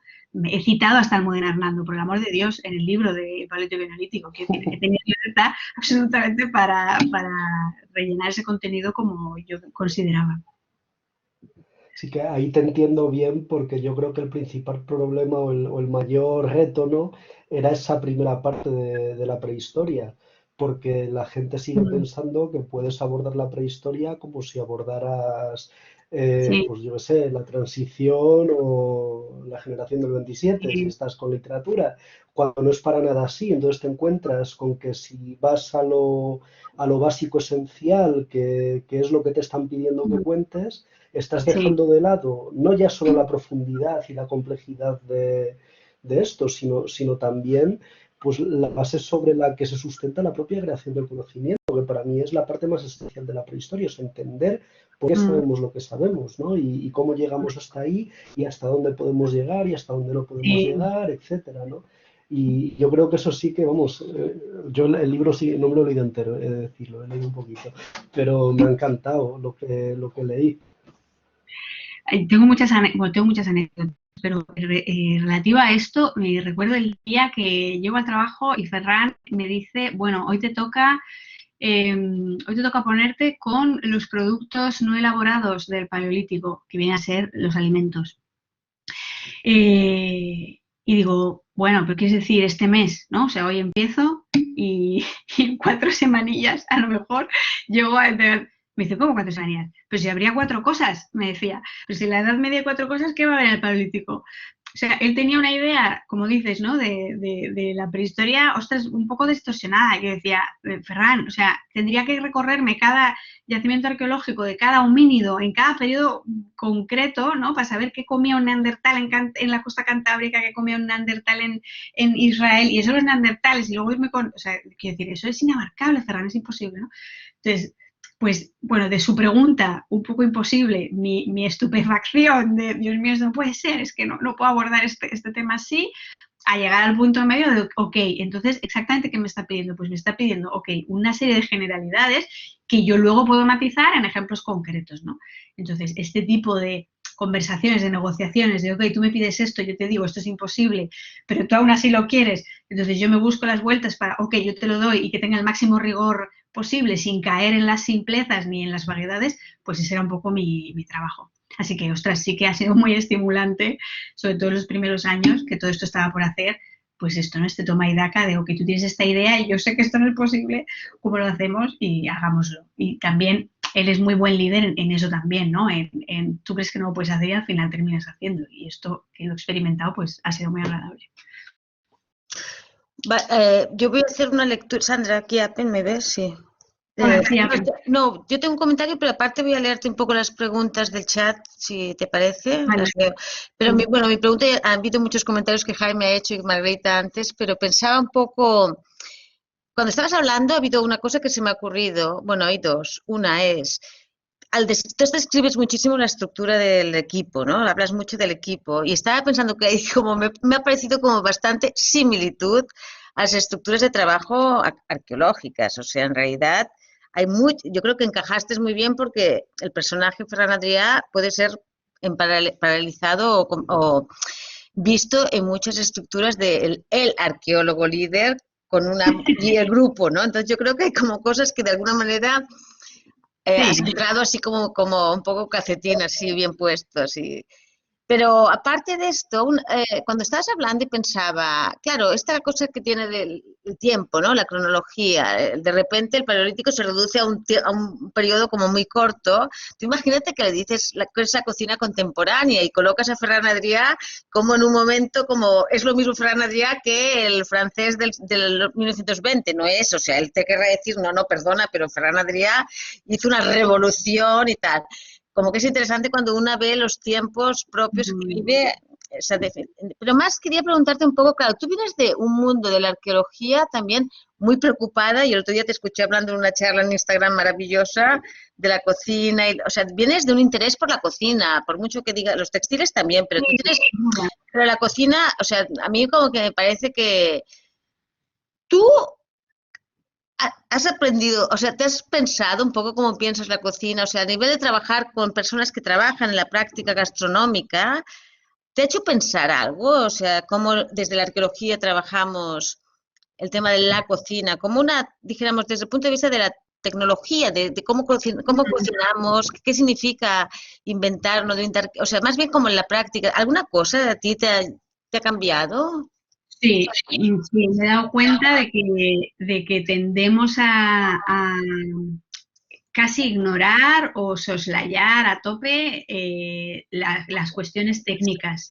Es decir, como que nos da lo mismo, claro, nos da lo mismo la diferencia entre guisar y hervir ¿no? Y freír o por inmersión o que sea una herramienta o que sea otra. Es decir, sí, creo que no estaría mal que cuando abordáramos la historia de la cocina, desde ciencias sociales le prestáramos un poquito más de atención o tratáramos con un poquito más de dignidad esta parte técnica.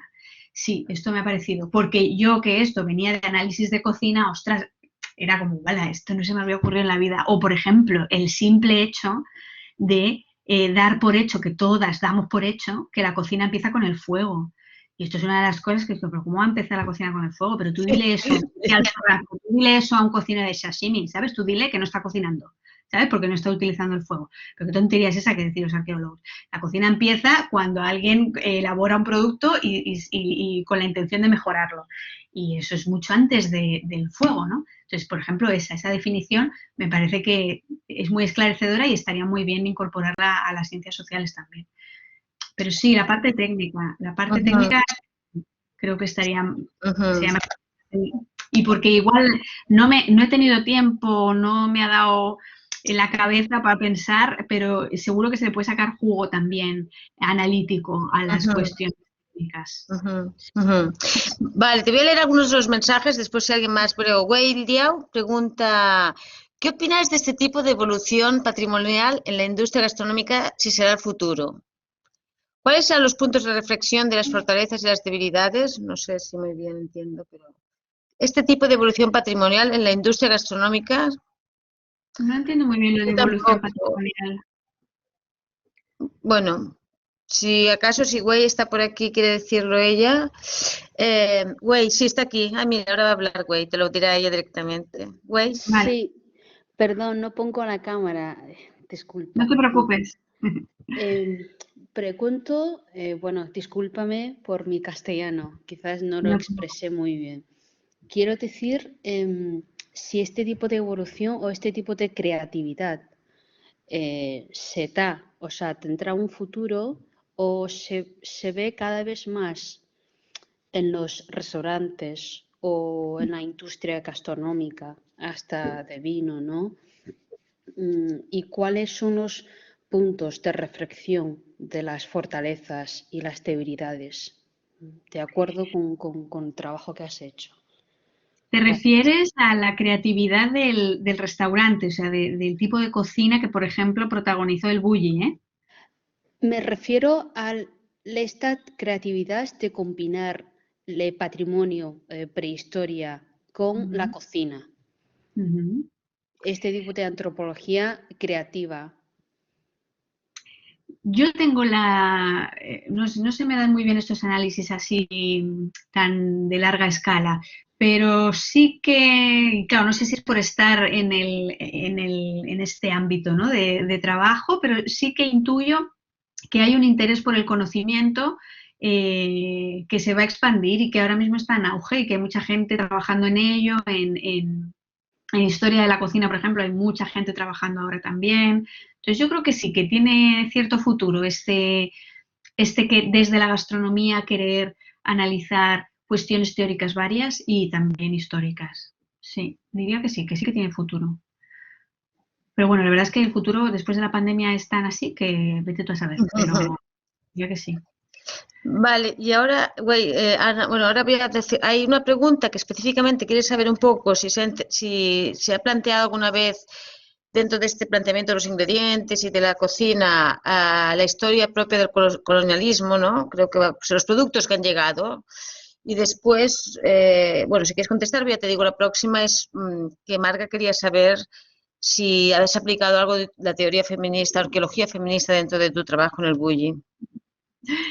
De la primera, la costa del colonialismo, sí que se ha trabajado, sí que lo hemos trabajado un poco, sí que es un tema que ha salido en distintos momentos, de esto de la llegada de los productos, de cuándo llegan, pero sin la reflexión social detrás. Es decir, sí, hay un interés por, vale, cuándo llega el tomate, y de hecho hay una cosa curiosa que probablemente sabéis, que es que se establece este contacto con América, pero los productos, aunque se conocen, tardan mucho en implementarse y en ser parte de las cocinas. El tomate, por ejemplo, hasta un par de siglos después, o siglo y medio, no forma parte de la dieta y empieza siendo dieta de los italianos, no tanto de la nuestra. O la patata, que también hasta el siglo XVII no termina de ser un elemento de la dieta muy bueno, era comida para animales. Entonces, este tipo de cosas sí. Este tipo de cosas sí se están trabajando. Y de hecho hay un libro de la enciclopedia Wikipedia dedicada al tomate y precisamente se tratan estas cuestiones de la historia, a partir de la historia del tomate. Lo que no abordan es la parte más social y más, bueno, que implica el colonialismo a nivel social, o sea, no hay esta parte crítica.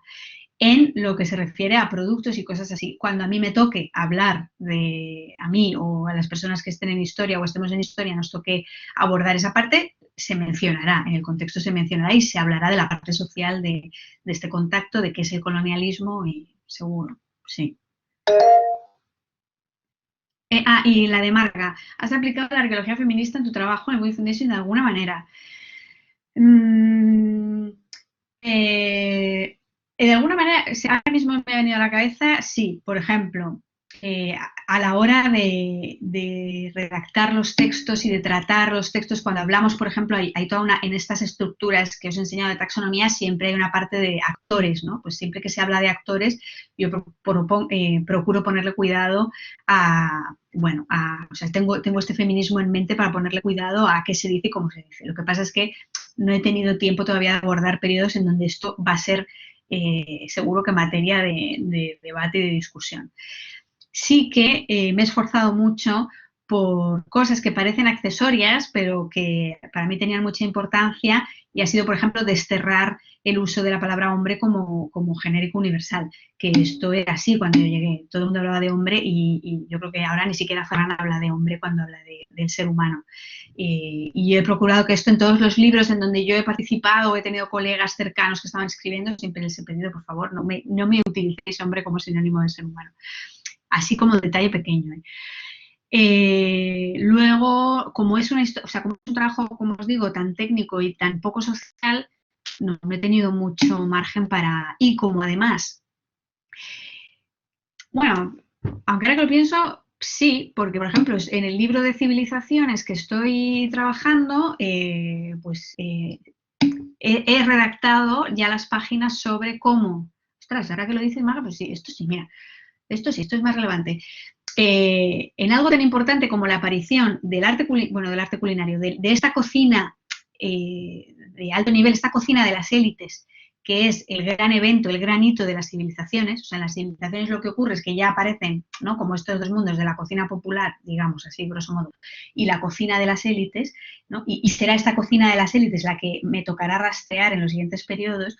Sí que me he preocupado por insistir que este nacimiento de la cocina de alto nivel, digamos, de las élites, se sustenta sobre dos pilares. Uno es la desigualdad socioeconómica y otro es la desigualdad de género. Y ahí está redactado mis 3 páginas sobre el origen de las sociedades patriarcales y por qué las mujeres van a estar prácticamente en todas las culturas.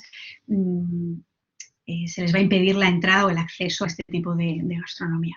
Entonces, sí que hay cosas que por defecto tengo en mente y las procuro meter. ¿Qué más? Bueno, pregunta Marga si salen en imágenes, si salen cocineras. En mi libro de paleolítico y neolítico salen pocas personas. Tenía una selección, la verdad es que tenía una selección yo de imágenes de homínidas maravillosa, pero eran muy caras. Y el libro es tan grande, tiene tantísimas imágenes que no me dejaron comprarlas. Entonces hay más homínidos que homínidas. Esto pasó. Pero siempre que puedo y me dejan, porque claro, la parte de imágenes no la llevo yo siempre, solo participo en algunas cosas así más técnicas que se adecue el contexto histórico a la imagen. Siempre que yo puedo, intento meter. Si estuviese aquí el diseñador, te diría la paliza que les doy con este asunto, ¿no? De, por favor, más mujeres en las fotos. Así que en lo que está en mi mano, sí, soy conocida en el equipo por esto. Creo que Margarita Gómez Salas quería preguntar algo, pero no sé si tiene... Margarita, sí, hola. vale. Sí, hola, buenas noches. Aquí ya Hola. más Hola Sandra, muchísimas gracias por la presentación, me ha parecido súper interesante. Yo acá está un poco inestable la conexión como siempre, te estoy viendo en Madagascar y hoy ciclón de nuevo. Pero me ha encantado la forma en que has presentado, me llamó muchísimo la atención. Yo soy muy cocinera, yo, bueno, no es mi profesión, soy arquitecta, planificadora territorial, pero también soy muy cocinera y siempre, bueno, ahora estoy más investigando sobre cultivos y todo, más que trabajo en la parte de planificación territorial de actividades productivas aquí. Y me impresionó mucho la forma en que describías la forma de trabajo y la forma de pensar, realmente como un cocinero, como si todos fueran ingredientes, ¿no? Como si mismo la intervención de cada persona fuera un ingrediente dentro de lo que él tenía ya planificado en su cabeza de cómo tenía que ser el resultado final. O sea, eso me pareció muy fantástico y bueno, es genial cuando uno siempre te sacan de tu espacio, de tu zona de confort y de repente estás trabajando en algo que de repente parece que no tiene mucho que ver con lo que uno hace y de repente tiene absolutamente todo. Y yo te preguntaba también por el tema de repensar, vos hablabas un poco de la cuestión de esa visión un poco, bueno, neoliberal, digamos, de lo que es la empresa y lo del líder y toda esa, y toda la forma de, todo el vocabulario empresarial que, que puede chocarnos o no, pero bueno, es parte, digamos, de eso. Y por eso me quería saber si en esa búsqueda propia que ellos estaban intentando o preguntarse sobre cuestiones sí, de la cocina en la prehistoria, de la cocina en el neolítico, de la cocina, si había también esa búsqueda de querer saber de dónde venían cada alimento, de dónde venía cada producto, y si eso planteaba alguna cuestión, si había alguna cuestión, quizás algún pensamiento más allá de eso, no digo una cuestión moral, pero una cuestión así de repensar qué es lo que come y qué es lo que se come en Europa en relación a- a lo que es el mundo en general. Pero bueno, en parte me lo contaste muy bien, lo entendí, que estaba muy basado en una cuestión más occidental, muy europeo. Bueno, eso, te felicito, me pareció hermosa la charla, Muy muchas bien, gracias. Muchas gracias. gracias por compartir. Sí, mira, en esto que comentas de, claro, todo ¿no? Todos estos matices neoliberales que, como dices, están presentes en esta manera de pensar, pues porque todo parte de la empresa, etcétera, pues yo lo que intento es que eso, no caer en el anacronismo. Es decir, cuando ellos me preguntan por cómo era el proceso de marketing, yo les digo, para empezar, no hay proceso de marketing, pero bueno, ellos esto ya lo entienden, ¿no? Pero yo les explico cómo se hacen las transacciones en una sociedad no capitalista. De hecho, hablo en estos términos y siempre intento poner el foco en estos términos, ¿no? Cuando a veces el equipo me decía, no, hombre, pero no sé, cuando alguien me sacaba un comentario que llevaba consigo una lógica capitalista, yo siempre les decía, no, es que estamos en sociedades premodernas, entonces las sociedades premodernas funcionan de una determinada manera y la identidad de las personas premodernas es distinta y actúan de manera diferente, es decir, sí que esto ha habido mucho debate y yo he intentado contrarrestar un poco bueno, pues toda esta parte más neoliberal que está muy bien en la estructura, pero que hay que tener cuidado a la hora de llevarla al pasado. Sí, este era un poco mi trabajo. Ahí yo me ponía un poquillo los guantes de boxeo para intentar defender a las sociedades premodernas. Anita, creo que quiere hablar algo, Anita. Pues sí, yo tenía una pregunta también. Ante todo, dar la enhorabuena a Sandra, me ha encantado esta conferencia y además me ha gustado mucho cómo has comentado e incidido en que somos profesionales, ¿no? Y lo ha ido incidiendo, ha sido como algo muy interesante desde mi punto de vista, porque estoy segura que es una palabra que has tenido que utilizar muy a menudo para justificar ciertas acciones, ¿no? Yo tenía un par de preguntas muy cotidianas, muy de un poco no solo hacia la Sandra, que está haciendo un trabajo fantástico en el Bully Foundation, sino a la Sandra, que pasa de la academia, que también es muy neoliberal, porque aquí nos parece de pronto que Ferran Adrià es un déspota casi, ¿no? Y además todo lo que es la alta cocina tiene todo ese halo negativo de las jornadas maratonianas, la gente durmiendo, la cocaína, o sea, toda esta, también, por así decir, atrecho, ¿no? que conlleva trabajar en un ambiente como ese, y en parte puede que cierta, no te digo soledad, ni mucho menos, pero ¿quién te hace los reviews, ¿no? de estos libros? ¿Dónde está ese proceso de quizás tener esos departamentos para lo bueno y para lo malo de los compañeros más cerca, que gracias a la tecnología estamos todas conectadas por email, por cualquier WhatsApp, por echar un cable con esto, te mando este texto, ¿no? Pero a mí me encantaría preguntarte eso, ¿cómo te has ido sintiendo en estos años de adaptación desde ese punto quizás más emocional de lo que ha sido de pronto estar sola en tu mesa y que te digan, aquí te lo guisas, aquí te lo comes sola, ¿a quién le mando yo este draft, este outline de este trabajo, ¿no? Y cómo se va a generar y un poco cómo ha sido ese proceso, ¿no? de transformación, quizás, o quizás no tanta, como dices, porque, oye, citando a Almudena Hernando en un libro del Boye Foundation, está genial. Pero me gustaría saber un poco cuál ha sido esa, porque, mira, la otra pregunta es más como la que te iba a hacer Margarita, ¿no? De cómo te has ido marcando quizás en ese ambiente más neoliberal, pero ya lo ha resuelto ella, un poco la parte esta más emocional, de que es ese cambio de la academia pura a esto y esa como has dicho, multidisciplinaridad, de yo estoy haciendo un poco lo mío, tú haces lo tuyo, cómo se une. Y otra Pues pregunta mira, es, ¿dónde te ves dentro de esta empresa, por así decirlo, fundación, de aquí a 4 años? No por nada, sino por ver un poco qué es lo que nos pasa por las cabezas, ¿no? En esa proyección de carrera dentro de la fundación y qué nuevas ideas y proyectos se te ocurre que puedes tener. Y perdón, que han sido muchas, pero muchas gracias. Mira, pues la parte emocional he de decirte que me sentía mucho más sola en la academia que en la fundación, pero mucho más. Sobre todo, mira, solamente este último año que por la cuestión de la pandemia ahora teletrabajo y no voy a la fundación, entonces no estoy en contacto con mis compañeros, que he vuelto un poco al estado emocional de la tesis y del trabajo académico. Y sin embargo, cuando llegué a la fundación, no, o sea, no, porque éramos muchos y aunque yo era la única historiadora del equipo, había mucha gente trabajando también en historia, mucha gente, ¿no? Yo qué sé, Ferran y el equipo repartían, vale, pues mira, estos que han venido, que son cocineros, que se pongan con las herramientas del Neolítico y cuando las acaben me las pasan. Es decir, que no he trabajado sola en absoluto.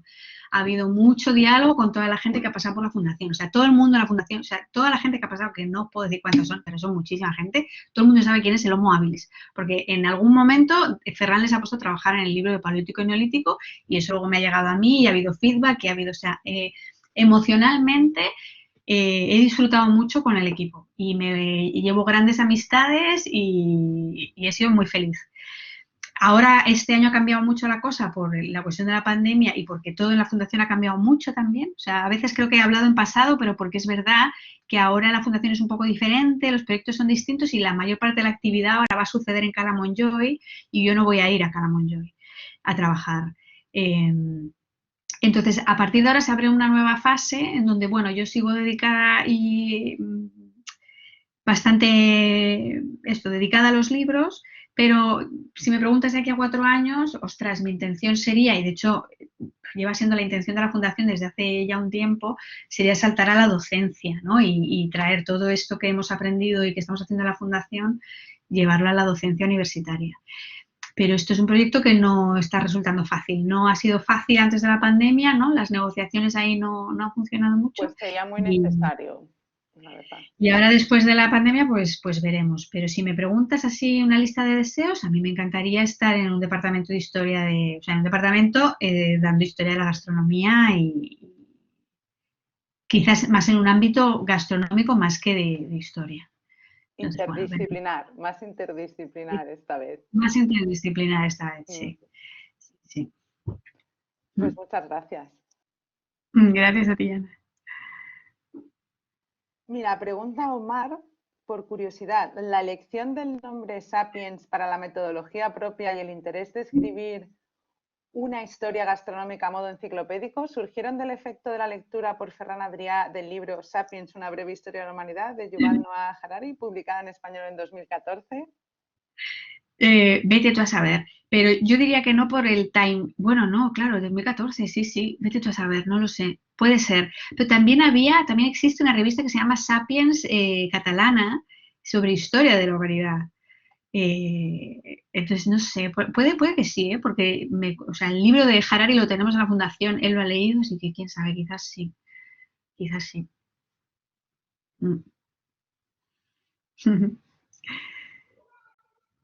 Aquí tenemos a los de Quanon que podrían, conoces a... Ah, el de Quanon, claro que conozco a los de pero Quanon. no. Conozco a los de Quanon y tengo que hablar con los de Pues Quanon, aquí que me tienen que están, ayudar a ver si se exponen, que tenéis muchas cosas que... Claro, porque Sí, la foto que tú has puesto de que nos enviaste para el póster, me he quedado pensando, ¿vas a hablar un poco de esta cosa más experimental o no? Sí, mira, os cuento otra anécdota muy divertida de la que me siento muy orgullosa y que me gustó mucho y que disfruté mucho de que esto saliera adelante. Cuando ya nos metimos mucho en faena con el paleolítico y estaban los cocineros trabajando en paleolítico y me hacían textos sobre las herramientas del paleolítico y tal, y las técnicas y no sé cuánto, ¿no? Y decía, pero vamos a ver, es que esta gente no ha visto nunca un bifaz, o sea, no tiene ni idea de qué es decir, un sílex, y me están aquí hablando de que si puedo cortar y tal, y no sé qué, ya, pero no es lo mismo cortar con un bifaz que cortar con una raedera que cortar con un chopper.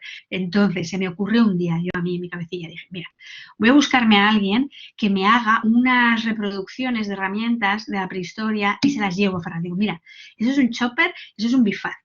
Si ves que esto pesa como un quintal, es decir, esto no es un cuchillo, esto quizás sí, pero esto quizás no, ¿no? Entonces, si hablamos de paleolítico inferior, nos va a tocar hablar de otras técnicas, ¿no? Y si hablamos de paleolítico superior, pues ya ves estas lamas de sílex, pues esto ya sí, que es un cuchillo como el nuestro, ¿no? Entonces, encontré al gran Antoni Palomo, que es un experto en neolítico, no sé si lo conocéis, que se ha dedicado muchos años a la reproducción de herramientas y es un experto en talla de sílex. Entonces, le llamé.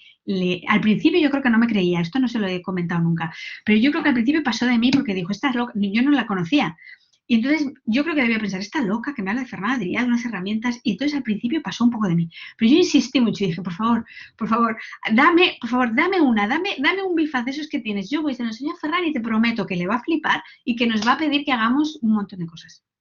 Entonces, por fin quedo con Tony, me da un bifaz de sílex y no sé qué otra cosa me dio, pues una raedera quizás. Y entonces voy a la fundación y saco yo allí mi tesorillo, ¿no? De mira, Ferran flipa con el asunto, ¿no? Ve estas herramientas y se le ocurre hacer una colección de herramientas de la prehistoria y yo estoy como una niña con zapatos nuevos porque me encargó, no, pídele tú. Entonces yo pide, a ver, Tony, me haces un chopper, un chopping tool, un bifaz tal, del musteriense, me haces esta pieza, esta pieza, oye, y que sea como la de Atapuerca, esta la quiero igualita, y luego, dame una obsidiana, ¿tienes obsidianas? Pues bueno, entonces me hice yo mi colección de piezas del Paleolítico, que se las pagamos a Tony Palomo, y tenemos una colección maravillosa de herramientas. Y luego llegó el Neolítico, y Ferran me dijo lo mismo, pídele al Tony, y dije, Tony, ¿qué tal la cerámica? ¿Puedes hacer cerámica? No, vale, pero ¿conoces a alguien que haga reproducciones? Sí. Venga, pues me pones una cerámica de estas primeras de Siria tan bonitas que son así toscas, tal, con las asas así, pues mira, entonces me hice mi lista de los Reyes Magos y tenemos una colección maravillosa de herramientas de la prehistoria que ahora están expuestas en Cala Montjoy. Y esto me alegró mucho poder hacerlo, para que tocaran materialidad. O sea, ahí mi vena arqueóloga, claro, salió en plan, ostras, es que tenemos que tocar, es que tenéis que saber lo que es un sílex. Y las cerámicas, que sí, freír en cerámicas neolíticas. ¿Cómo se va a freír en cerámicas neolíticas? Se van a romper. Tenemos que verlas, tenemos que tocarlas. Y esto fue muy guay que pasara. No me acuerdo ahora porque os estoy contando esta anécdota, pero tenía yo ganas de contarlo. No, porque hemos dicho que si estaba Quanon por aquí, que hablaran, pero no sé. Si quieren hablar mientras está, sí, que está, di tú. Les tengo muy pendiente, o sea, cuento con ellos porque, claro, estoy yo sola redactando estas cosas, pero luego tengo gente que me revisa. Entonces, en cada momento, pues llamamos expertos que nos ayuden con la revisión. Y en Roma diría que es Josep María el que nos va a ayudar con esto, que no haya yo dicho cosas así muy locas de Roma y que no se me haya escapado ningún detalle importante. Y cuento con él que seguro que le dará una vuelta al texto súper chula. Josep María, ¿quieres hablar? Es que no, ha dicho que ya nos han contactado y la emoción es fundamental, pero ¿quieres hablar, Josep María? No sé. Bueno, mientras que él se decide, ha habido una pregunta sobre las bebidas. Ah, las bebidas, qué interesante este mundo. Dicen la pregunta con el tema del vino, si habéis trabajado el tema de la bebida, la cerveza neolítica, la hidromiel. El tema de las bebidas, que si lo hemos trabajado muchísimo. De hecho, toda la partida que se llama en la fundación, los equipos se llaman partidas. Toda la partida de bebidas es de las partidas más potentes de la fundación. Y en particular el equipo del vino. El equipo del vino van por el 5º volumen de Wikipedia y son los que más éxito tienen. O sea, los libros del vino de Wikipedia los que más éxito tienen. Yo trabajé con ellos en Historia de las Bebidas, que me pareció fascinante. Y ahora soy profe de la Escuela de Enoturismo de Cataluña, así que también llevo un tiempito metida en la historia del vino. Y sí, esto se ha trabajado mucho en la fundación. Es una parte muy importante, la parte de las bebidas. De hecho, ostras, es una dicotomía muy importante en la fundación, comida y bebida. Y en el libro, si veis el índice que tenía yo por aquí, bueno, si no os paso el link para que veáis, se puede ver el índice del libro del Paleolítico y Neolítico y siempre se habla de comida y bebida como dos ámbitos diferentes en lo conceptual. José María no puede hablar, que está en un ordenador municipal. Que es como decir en un Mac, pero que no se puede.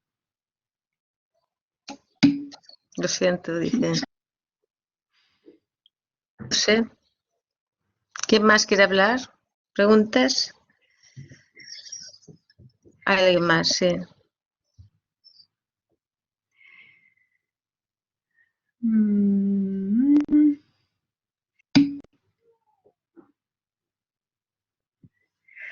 Bueno, dice Will Yao, ¿cómo relacionar el tema de las bebidas con la antropología y la historia? Se hace historia de las bebidas, de la misma manera que hacemos historia de alimentos o de herramientas o de periodos históricos. Es decir, se hace un análisis de cada una de las partes de la bebida, pues cómo se produce, cómo se consume, con qué herramientas, con qué técnicas se elabora, con qué técnicas se degusta. Y así, y se hace pues con la misma estructura, pero con las bebidas. Y es un trabajo súper interesante. Y en particular el del vino, que claro, si cocinar es como una actividad puramente humana que nos acompaña desde la noche de los tiempos, el vino, pues es que también tiene unas conexiones con absolutamente todo maravillosas. El vino es súper interesante como tema de estudio.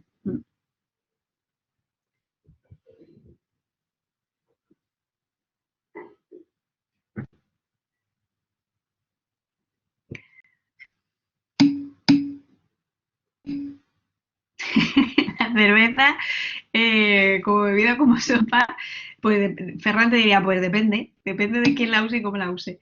Pero, por ejemplo, la cerveza nos ha salido en el Neolítico, por supuesto, como bebida, diría sí, porque solamente se encuentra en vasijas, no nos consta que la usen en elaboraciones para comer. Y en Mesopotamia tampoco nos aparece la cerveza como receta como ingrediente en las recetas, si no me falla la memoria ahora. Muy bien.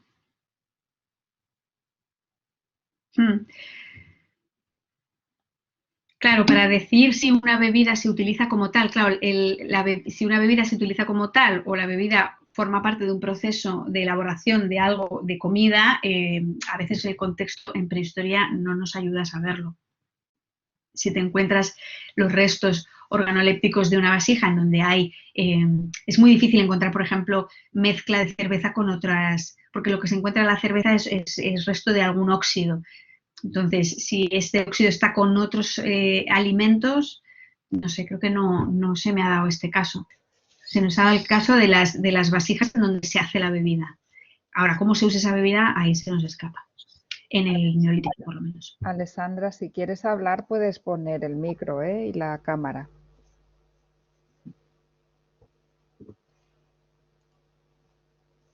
Bueno,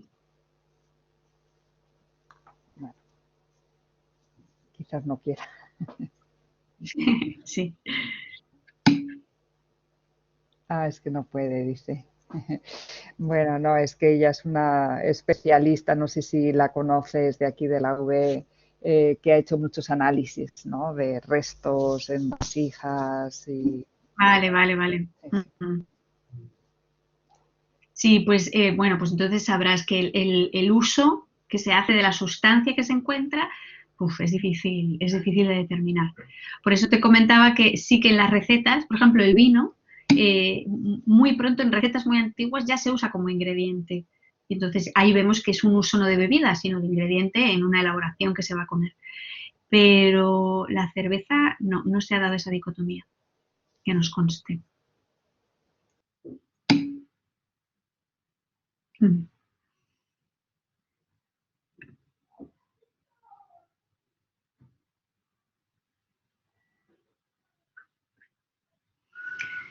Bueno, pues si alguna cosa más. Creo que no, que por el momento no. ¿Seguro nadie? Yo algo cortito, sí. Quería preguntar algo cortito sobre el tema de cómo veían ellos el tema de los rituales y de todo lo que es no solamente en la elaboración, sino en el consumo de algunas comidas, como si llegaban a asociarlo.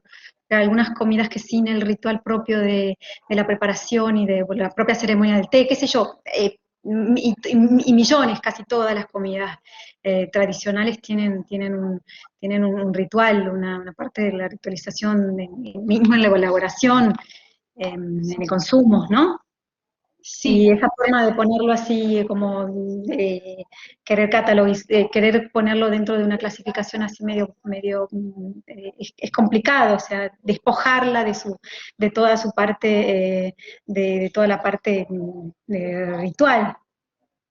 Sí, lo que pasa es que claro, esto igual se me ha olvidado ponerlo en la diapositiva, el foco también es en esto que ahora llamamos gastronomía privada, es decir, ya ha pasado el neolítico, que ahí paleolítico y neolítico trabajamos alimentación en general, ya cuando llegamos a civilizaciones y de ahí en adelante, solo trabajamos no la cocina popular, no la alimentación general de toda la población, sino solo las ocasiones gastronómicas, los banquetes diacríticos que llamarían Dittler y compañía en nuestro mundo, ¿no? O sea, solo rastreamos. ¿Por qué? Porque es de lo que va a beber el restaurante. Cuando llegue el restaurante gastronómico, el restaurante va a beber de dos tradiciones. Va a beber de estas ocasiones gastronómicas elitistas que se suceden en las residencias privadas, en las instituciones, etcétera, en los palacios, ¿no? La cocina de los papas, de los zares, de los reyes, de la alta burguesía, de los nobles, ¿vale? Entonces el restaurante gastronómico va a recoger esa tradición en cuanto a técnicas, elaboraciones, ¿no? Suntuosidad, lujo, exotismo, etcétera, etcétera, ¿no? Todas estas características que suelen asociarse a esta rama de la alimentación. Y luego también va a beber un poco de la otra rama, que es el negocio de vender y comer bebida, que esto entronca con todo lo que son tabernas y establecimientos más populares, ¿no? Entonces, estos establecimientos populares también los rastreamos, pero no en lo relativo a qué se consume, sino al modelo de negocio, ¿no? Cómo ese modelo de negocio que después el restaurante va a implementar, cómo va mutando, ¿no? Cómo es esto de que alguien venda algo para comer y para beber. Entonces, esta parte más ritual que mencionas, no sé, he querido entender que te estabas refiriendo más a cosas fuera de ese pequeño ámbito. En ese pequeño ámbito también hay ritual y todo está muy ritualizado y muy protocolarizado también. Y esa protocolarización se analiza y tiene sus categorías muy bien definidas, ¿no? Pues los comensales, cómo llegan, dónde se sientan, cómo de importante es dónde se sientan, quiénes son los comensales, cómo comen, con qué comen, quién les sirve, cómo les sirven, por qué se celebran esos banquetes, cuáles las ocasiones que estas cuestiones sí, en este ámbito que trabajamos, yo creo que sí que queda cubierto, incluso cuando la religión o el culto tiene un papel central en este ámbito, se comenta y hay el espacio para hacerlo. Estoy pensando ahora, por ejemplo, ya me ha tocado hacer la parte de Egipto, que es el Egipto antiguo, que es un mundo un poco complejo también porque hay muy pocas fuentes escritas y prácticamente solo tenemos imágenes, ¿no? Pero ahí que la religión lo impregna todo, pues esto se explica y se requete explica, ¿no? El culto a los muertos y cómo los banquetes más suntuosos parece que suceden en el entorno de las tumbas. Entonces sí, pero eso hay espacio. Sí, quizás no es matizado que a pesar de que esta estructura taxonómica puede parecer un poco pesada, en realidad es una herramienta de trabajo. Después, cuando pasamos al texto, os hablo del libro porque es así lo que tengo más reciente y lo que más trabajo ahora, procuramos aligerarla, es decir, no, aunque nos sirve para organizar la información, no metemos todos esos términos en el texto, ¿no? Lo aligeramos un poco para que el lector no quede abrumado y porque tampoco es tan interesante aprenderse las categorías de memorias, no sé cómo decir, o sea, que es útil como herramienta de trabajo. Después el resultado no siempre resulta tan robótico, ¿sabes? Entonces, sí que hay espacio también para lo ritual. Muy bien, Sandra, muchas gracias. Gracias a vosotras, un placer. Muy bien, vamos a hacer más de estas reuniones así, que nos vayas contando cómo va tu... Sí, muchísimas gracias. Vale. Muchas gracias a vosotras, un placer, me ha hecho mucha ilusión estar aquí, que Oye, os sigo. Sandra, una última preguntita, espera, ¿y no admitirás estudiantes de prácticas para que te mandemos a alguien del máster de patrimonio de la UB si quiere hacer las prácticas contigo? Porque, oye, se me acaba de ocurrir para decirlo a la gente del programa del máster de patrimonio que a lo mejor tú puedes ser una opción para las prácticas ahora con la pandemia y todo eso, que quizás será más virtual, pero que sea así más de investigación. Pues Claro. hubo un tiempo que sí, de hecho he trabajado con becarios en historia que han venido a trabajar conmigo. Hubo una estudiante de la Universidad de Navarra que de hecho es ahora una de las que está con Ferran trabajando en la parte del Renacimiento. Hubo un momento en que fue posible, ahora la cosa está mucho más cerrada. Pero si vuelve a abrirse, desde luego que os contactaré para comentarlo, claro. Sí, Genial. sí. Perdón, gracias. Muchas gracias. Es un placer. Me alegro que os haya gustado y un abrazo, un placer verte, joder. Qué pena que no sea en persona. Ya será pronto, Jaime. Ya será pronto, espero. Un beso, un abrazo, gracias por estar y nos vemos pronto.